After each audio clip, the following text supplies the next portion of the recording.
Mga kabida, isang magandang oras po sa lahat at welcome po sa aking channel. Ito po, magbigay lang po tayo ng reaction po, mga kabida.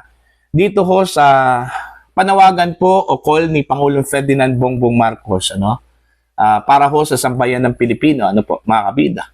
Yung call for discipline, unity, habang sinasalubong po natin, mga kabida, ito hong taong 2026, Yung panawagan po ng Pangulo ay shinare po makabida ni Optic Politics.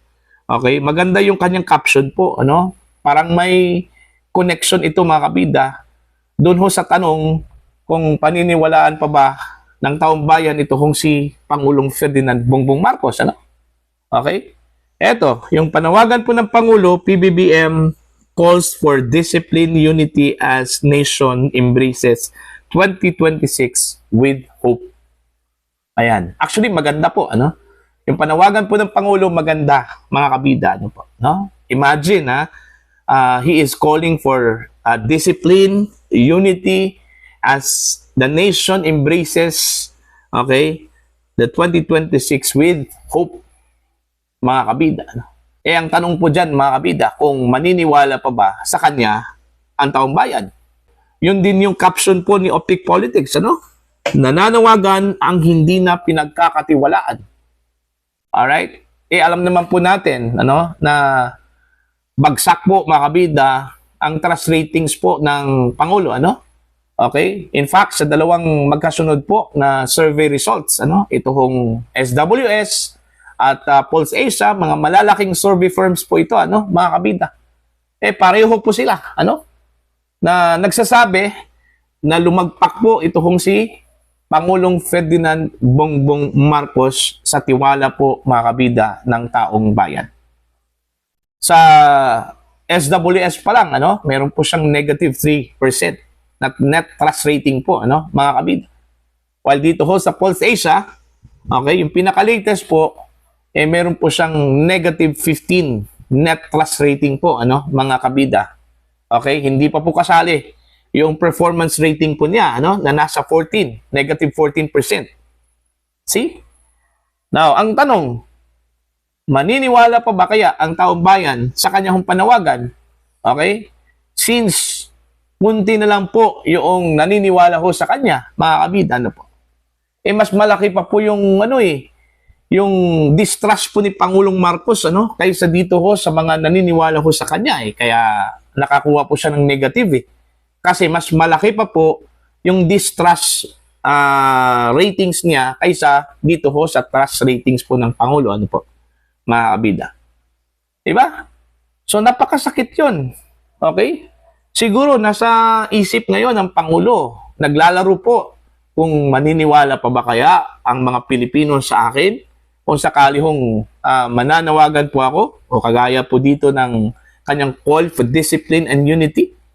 Kung tutuusin, maganda yung kanyang call, Alright? Pero ang question kasi dyan, baka ibabalik yan ng taong bayan sa kanya, Sa inyong pamumuno, nagkaroon ba ng discipline at saka unity? Wala. Sa unity pa lang, wala Kasi unang-una ang guluho ng politika sa Pilipinas sa ilalim po ng Marcos administration, mga kabida. Diba? Kasi po, nangyari yan dahil ho sa kagagawan din, ng kanyang administrasyon. Alright? Yung kanyang call for unity, call for discipline, ibabalik po ng taong bayan yan sa kanya. Okay? Yung pamumuno ba ninyo for the past almost 4 years, nagkaroon ba ng disiplina ang mga opisyal po ng gobyerno? Wala. Dahil dito natin nadiskubre yung talamak na korupsyon po, mga kabida, sa kanyang pamumuno, sa kanyang administrasyon. Yun yung katotohanan po, mga kabida. Kaya nga nagsagawa po ng investigasyon, Okay? May investigasyon po yung Senado, House of Representatives, Office of the Ombudsman, at mayroon ngang create po ang Pangulo po na independent investigative body ko, ito hong ICI na wala naman pong maayos po na ginawa po, mga kabida, Okay? Wala naman pong performance po. Pag sinasabi yung performance, okay, meron na pong naipakulong, okay, hindi lang po hanggang kaso lang po, ano, mga kabida. Although meron pong nakulong, mga kabida, ito hong si Sara Diskaya. Pero, ang tanong, makukonsidera ba natin ito hong si Sara Diskaya bilang big fish? Yun kasi yung pangako ng Pangulo, ano, mga kabida, no? Okay? Na bago ho magpasko, meron pong malalaking isda na makukulong. O kaya nga pinuna po siya, ano, ni Senator Ping Lacson, eh.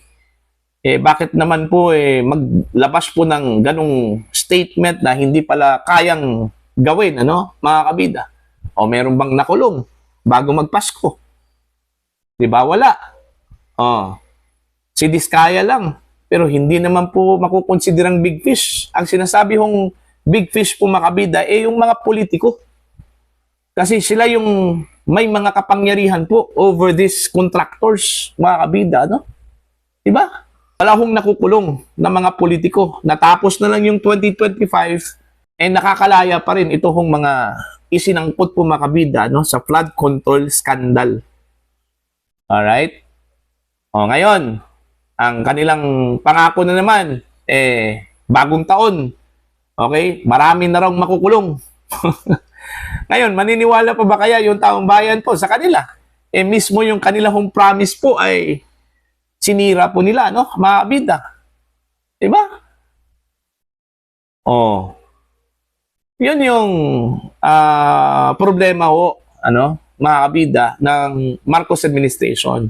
Ito hong panawagan po ng Pangulo na disiplina at unity, pwede ho yang ibabalik ng taong bayan kay Pangulong Marcos. Okay? Unahin muna na magkaroon po ng disiplina yung mga opisyal po ninyo. Yun yung ibabalik na tanong, ano? Kailangan unahin po ninyong disiplinahin yung mga opisyal ninyo sa inyong administrasyon. Kasi po, doon ho nagkaroon po ng problema ano?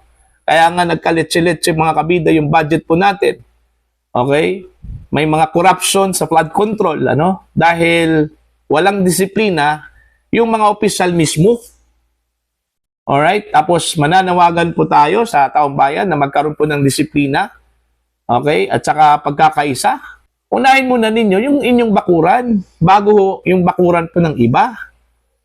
Alright? Kasi po, ganito kasi yan. Pag nakikita ho ng taong bayan, mga kabida, na nagkakaisa po ang gobyerno, ang mga opisyal po, mga kabida, para ho sa kapakanan po ng mamamayang Pilipino, baka doon po susunod po yung mga tao, yung mga Pilipino. Kasi magandang halimbawa Pero kung mismo yung tao po, mga kabida, na sasaksihan po nila yung hindi ho pagkakaisa at walang disiplina po sa hanay po ng mga opisyal po natin, no? Paano yan susundin po ng taong bayan? Ano? Diba? Yun yung mabigat na problema ngayon ng Marcos administration. Okay. Kung paano ho makikinig yung taong bayan. Yun palang numbers po ng Pangulo in terms of trust rating po, imposible na po yun. Ano? Mahihirapan po sila, mga kabida, na kumbinsihin po ang taong bayan patungkol po dyan. Ano? Meron pa pong 2 taon po, mahigit, ang natira po, ano, mga kabida. Pwede pa pong makabawi po ang Pangulo dyan. Ano? Depende na po yan sa kanyang diskarte. Although para ho sa ilang mga kritiko po, imposible na raw, mga kabida. Pero meron pa. May pag-asa pa yan, ano, mga kabida. 2 taon pa yan Okay? Pwede hong gawing 360 yung sitwasyon po, ano, ni Pangulong Ferdinand Bongbong Marcos. Sa isang iglap, pwede ho niyang makuha po ang tiwala ng taong bayan, mga kabida. Kung okay, wala hong kinikilingan po ang Pangulo, no? Kung ipapakita po niya, mga kabida, na wala ho siyang pinoprotektahan na mga kaalyado. Okay, kahit na sariling pamilya po niya, okay, sariling relatives po niya, no? Kaya ho niyang ipakulong, ano? Kung meron man pong kaso o ebidensyang ipakita laban ho sa kanila, ano? Mga kabida. Yun yung magandang gawin po ng Pangulo, mga kabida, para ipakita po niya sa taong bayan na hindi po siya selective. Okay? Yan kung kakayanin po ng Pangulo, ano? Okay? Na ipakulong yung kanyang mga kalyado. Okay? Yun kasi yung gusto ng taong bayan ano, mga kabida, na wala hong kinikilingan po ang administrasyong ito, makalyado man po o makalaban sa politika, dapat patas po yung prosecution po, ano, mga kabida. Oh. 'Di ba? So, para po sa inyo, mga kabida, ano po ang inyong pananaw at opinion ho? Ano? Paniniwalaan pa ba kaya ng taong bayan ito kung si Pangulong Marcos diyan po sa kanyang panawagan na disiplina at pagkakaisa po, okay, sa bagong taon, sa 2026, mga kabida, no? Please comment down. Sa mga hindi pa po subscriber sa aking channel, please subscribe. Just click the subscribe button, click the notification bell, click all para updated po kayo, mga kabida, sa aking mga uploads. Maraming salamat po sa inyo lahat.